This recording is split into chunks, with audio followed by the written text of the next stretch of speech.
Hello les gars, on se retrouve aujourd'hui pour un sujet que j'affectionne particulièrement puisqu'on va parler nourriture avec une vidéo une journée dans mon assiette. On commence par un petit déjeuner très simple, comme vous pouvez l'entendre je pense. Je suis complètement malade et donc il m'arrive rarement de boire des boissons chaudes le matin. Mais là j'ai mal à la gorge, j'ai le nez bouché, bref, il n'y a rien de plus réconfortant. Sauf que je fais partie de la team, j'ai 2 ans et demi donc je bois que des chocolats chauds. Donc ce chocolat chaud Milka, pépite absolue. Moins pépite, ce bruit insupportable. Je sais pas comment font les gens qui prennent du café tous les matins à la machine, mais alors vraiment, c'est une horreur. Enfin, au moins ça te réveille, tu me diras. Bon, bref, une fois que c'est prêt, je vais passer aux choses sérieuses. Je suis chez ma mère actuellement, donc on a fait quelques courses, mais rien de foufou. J'hésitais entre ce muesli Bior ou finir le petit pain de mie qui restait. Je crois que la date arrivait un peu à la fin, donc du coup je me suis dit, je vais me faire un kiff avec mon petit gnocchiolata, j'arrive jamais à le prononcer. Et je me suis fait 2 tartines, rien d'healthy, rien de... voilà, mais très simple, on va à l'essentiel. Et j'avais très très faim ce matin-là. Je crois que c'est du pain de mie aux céréales, quelque chose comme ça. Et donc je me fais 2 bonnes tartines des familles. C'est vraiment le petit déj, genre Karine à 5 ans et demi, quoi. Genre, il manquerait plus que les chocs à pic et on y est. Enfin bref, c'est très très bon, moi ça me va très bien. Et pour compléter, je vais me faire une petite pêche histoire de, j'aime beaucoup prendre des fruits le matin. Donc du coup, la petite pêche c'est pareil, faut manger parce qu'elle arrivait un petit peu à... Elle commençait à être un peu en PLS, donc du coup je savoure ça. Et c'était très bon, franchement, ça m'a bien calé. Pas forcément encore une fois très sain, mais de temps en temps faut savoir se faire plaisir. Moi, pour moi le petit déj c'est le repas le plus important de la journée. Genre, je sais pas comment font les gens qui commencent leur journée sans manger, c'est impossible pour moi. Je ne sais pas de quel team vous faites partie, mais pour moi c'est team petit-déj obligatoire, vraiment. Donc là, c'était brûlant, mais ça m'a fait du bien, malgré tout. Bref, une fois que le petit-déj est passé, on passe la journée tranquillou et on s'attaque au déjeuner. Et là, je découvrais un concept vraiment trop chouette, ça s'appelle Kitox, c'est des paniers repas, des paniers cuisine en fait. Vous pouvez choisir soit de vous abonner et vous choisissez chaque semaine ou à la fréquence que vous voulez, parmi 27 recettes par semaine, et c'est des recettes de saison avec des légumes de saison. Vous avez des recettes avec ou sans viande. Quand vous avez de la viande, c'est de la viande 100% française, vraiment trop chouette. Et là, c'était une recette qu'on n'avait jamais faite auparavant. C'était le gratin de ravioles du Dauphiné aux tomates séchées. En fait, le concept du coup, c'est que tu choisis tes recettes et t'as tous les ingrédients qui sont livrés en fonction si tu prends pour 1, 2, 3, 4 ou 5 personnes. C'est vraiment hyper pratique, trop bien. Là, en l'occurrence, du coup, on a les petites fiches recettes aussi hyper utiles. On commence, comme vous l'avez vu, par l'oignon qui était bien oignonisé, c'est-à-dire qu'on a pleuré pendant quelques heures. Donc on les fait revenir. Et l'avantage du coup, en plus d'avoir chaque semaine des choses différentes, etc., c'est que vous n'avez pas à chercher l'inspiration, elle vient à vous, vu que vous avez directement les fiches recettes hyper détaillées avec chaque ingrédient, etc. Ça vous donne des idées. Je sais que nous, là, pour le coup, on a pioché certaines choses qu'on va garder et du coup, ça se transmet. Enfin, je trouve ça vraiment chouette, hyper pratique, hyper simple et rapide. Enfin, t'as pas à bouger de chez toi, tu fais ça depuis ton ordi et tu reçois de bons ingrédients que tu cuisines et tu sais ce que tu manges. Et ça, c'est cool. Donc, une fois qu'on avait fait l'oignon, on s'attaquait à la béchamel. Du coup, c'est bien distingué en plusieurs étapes, etc. La béchamel classique, je vais rien vous apprendre, je pense. Si vous savez pas la faire, perso, j'ai besoin de recettes, donc j'étais très contente d'avoir ma fiche recette. On verse la farine, on ajoute le lait, et puis ensuite, on va faire chauffer tout ça dans une petite casserole. Vraiment pas très compliqué du tout, c'est vraiment hyper accessible. Moi je vous dis, je suis vraiment pas une cuisinière de folie. Là en l'occurrence, le midi c'est Romane qui avait cuisiné et le soir vous allez voir que c'est moi et c'est vraiment c'est accessible à tout le monde quoi. De toute façon il suffit de savoir lire a priori et tu devrais t'en sortir. Donc la béchamel, on s'en occupe avec le petit fouet qui était pas optimal. Je vous conseille de prendre un fouet en métal et pas un... Là vous savez c'était un fouet un peu souple et du coup c'était pas top pour mélanger, mais on s'en est très bien sorti. Donc pendant que les petits oignons continuent de caraméliser, on s'occupe de cette béchamel. Les oignons sont prêts, on les met de côté. C'est ma passion absolue, les oignons comme ça là. Bon, ça me donne faim. À chaque fois ces vidéos c'est très difficile parce que quand je fais la voix off, j'ai envie de tout bouffer encore. On sale, on poivre. Normalement il fallait rajouter de l'ail et c'était venu avec, mais enfin moi je déteste l'ail, genre c'est ma phobie absolue. Donc du coup je n'en ai pas ajouté, mais sachez que ça vient aussi. J'en ai laissé pour ma mère et Romane, mais moi genre c'est impossible de mettre ça dans la béchamel, sinon je vomis. Bref, ensuite avec les tomates séchées, du coup on les ajoute à la béchamel. Ça c'est un truc que j'avais jamais fait, et si vous me suivez depuis un moment vous savez que je suis une grande fan de tomates séchées, et donc ça par exemple typiquement c'est un truc que je vais retenir parce que j'ai jamais pensé à faire ça, mais c'était hyper bon. Je vous en reparle après de toute façon.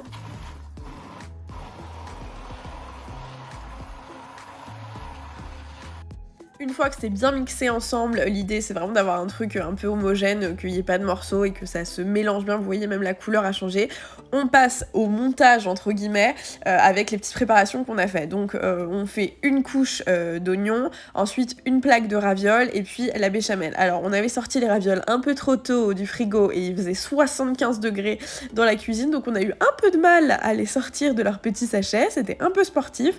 Vous allez voir qu'après on a pris un petit peu la main, mais disons que c'était pas très joli, en tout cas c'était un délice absolu. Mais physiquement, esthétiquement, tout ce que vous voulez, c'était pas très instagrammable. Mais bon, donc voilà, une couche de ravioles, ensuite une couche de béchamel qu'on vient un petit peu étaler tranquillement. Et en fait, on s'est dit on va en rajouter 2 parce que le plat était un peu grand, donc du coup à chaque fois on rajoutait 2 couches. Et franchement, j'avais jamais goûté, c'est incroyable, ça change vraiment de ce qu'on a l'habitude de manger au niveau du goût, au niveau de la texture, etc. C'était vraiment hyper bon. On en avait là du coup pour le midi et pour le soir. On a choisi volontairement d'avoir un peu plus de quantité, on a choisi 5 personnes, on était 3, comme ça on s'est dit quitte à cuisiner, au moins on a des restes pour le soir et ça nous fait une journée pleine. Là c'est une journée dans mon assiette donc j'ai un peu triché, mais si je vous présentais une recette, ça aurait pas été la folie. Bref, vous avez compris l'idée du montage, c'est exactement comme des lasagnes quoi, enfin c'est une couche de pâte, une couche d'accompagnement, une couche de sauce entre guillemets. Une fois que c'est fait, on met à cuire 10 à 15 minutes jusqu'à ce que la béchamel soit gratinée et une fois que c'est le cas, c'est prêt, on sort du four bien équipé. Et à côté il y avait des pousses d'épinards, du coup je vous les ai pas filmés parce que je les ai mangés avant, j'avais trop faim, mais voilà, vous pouvez servir avec ce que vous voulez. Donc du coup on a mangé nous en 2 étapes et ça suffisait largement, c'était vraiment très copieux, donc une petite part comme ça par personne ça suffisait. Et comme je vous ai dit, du coup on en avait pour le soir. Moi j'aime bien faire ça, garder un petit peu des restes comme ça, tu te prends pas la tête parce que ça prend du temps de cuisiner mine de rien, donc au moins t'es sûr que tu as à manger pour plusieurs repas. Et la deuxième recette, du coup, on avait envie de se faire un kiff avec le chili con carne et cette fois c'est moi qui cuisine, rien de compliqué, mais encore une fois il faut avoir les ingrédients avec soi et ça nous donne des petites idées. Donc toujours ma petite fiche recette et on commence par la garniture qui est la partie que je préfère parce que ma passion, même si je suis Miss Catastrophe et que très souvent je me coupe, et ben c'est de couper les légumes, j'adore ça. Donc couper les oignons, couper tout ce qu'on peut couper, j'adore, ça me détend à fond. Donc les oignons sont coupés, on s'attaque aux carottes qu'on coupe en petits dés. Voilà, encore une fois, comme je vous le dis, tout est bien indiqué dans les recettes, donc vous n'avez pas à forcément réfléchir ou quoi que ce soit, vous avez juste à appliquer. Et moi qui suis pas une grande cuisinière, ça me va parfaitement. Donc on coupe tout ça, j'ai 5 mains gauches et j'ai mis à peu près 45 minutes à couper ces carottes en petits dés, mais je les ai fait. Il aurait fallu couper peut-être un tout petit peu encore plus petit, je pense que ça aurait été meilleur dans le plat, enfin ça aurait été plus agréable en bouche, mais voilà, ça faisait très très bien la blague. Donc la garniture, c'est ça, c'était les oignons qu'on faisait revenir avec un petit filet d'huile d'olive, ensuite on rajoutait les carottes en dés directement à cette préparation, et puis après on allait s'occuper de la viande. Comme je vous l'ai dit, la viande qui est 100% d'origine française. Si vous mangez de la viande, c'est un plus, en tout cas pour nous c'est le cas. On en mange rarement, mais quand on en mange, on aime bien savoir d'où elle vient. Et donc on avait des steaks hachés, c'est pareil, qui venaient avec tout. Mais enfin je pense que vous avez compris que c'est des paniers cuisine, donc il y a tout qui vient directement avec. Donc on les a coupés parce que c'est moi qui les fais pour une fois, je les ai coupés en micro dés. De toute façon après ça allait dans la préparation et ça va être englouti un petit peu par les carottes, l'oignon, etc. Et le but c'est de tout mélanger, donc que ce soit un peu en mode espèce de un steak haché quoi. Voilà. Donc on mélange tout ça et puis on va saler, poivrer, assaisonner à votre convenance, et on rajoute les épices du coup qui viennent avec le panier cuisine, c'est les épices Mexico. Donc vous avez tout avec directement. Nous on n'a pas tout mis parce que ma mère n'aime pas forcément quand c'est trop épicé. Donc du coup on a coupé la poire en deux, on a mis la moitié du sachet, mais ça ajoute un goût de folie. Enfin voilà, c'est top d'avoir jusqu'aux épices pour pouvoir vraiment donner du goût à sa préparation. On rajoute la purée de tomates. Là du coup j'ai rajouté tout le paquet. Encore une fois, dans la fiche recette, vous avez bien indiqué les quantités qu'il faut mettre à chaque fois. Et je ne sais pas si je vous l'ai précisé, mais si vous voulez découvrir Kitok, vous avez un code promo que je vous mets dans la description avec le lien. Pour les 3 premiers paniers, vous avez 20 € offerts, donc n'hésitez pas à aller checker, vous aurez tous les détails.